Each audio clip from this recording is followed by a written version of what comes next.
Ito po yung natapos nating bed frame. Napairan na natin siya ng epoxy primer gray. Yan. May kasama siyang pull out. Pali nakapatong na kasi pininturahan natin.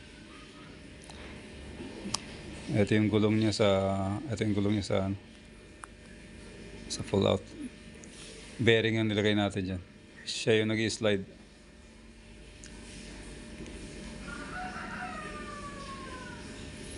Ang size niya single bed, 36 by 75. Mga materials na ginamit natin is 1x3, 2x2 at 1x1 na tubular.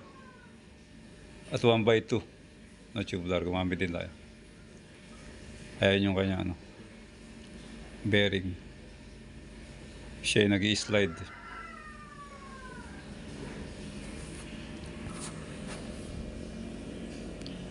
Ayan, ready na siya pairan na enamel black.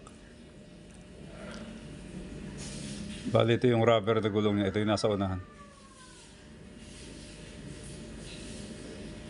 Ayan. One way lang siya, hindi siya yung umiikot. Bali lalagyan rin natin to ng stopper para hindi lumabas yung pull out niya. Lalagyan natin stopper na flat bar. Ayan, napakasimple lang pero napakatibay.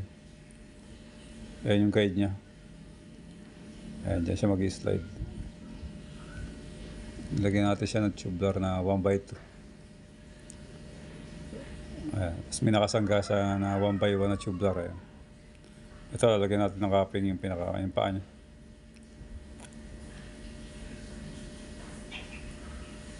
May lalagay na tayong cup dyan.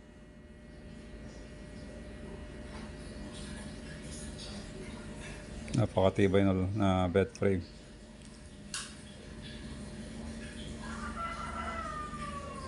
Ayan. Simpleng design lang ng bed frame. Pero napakatibay.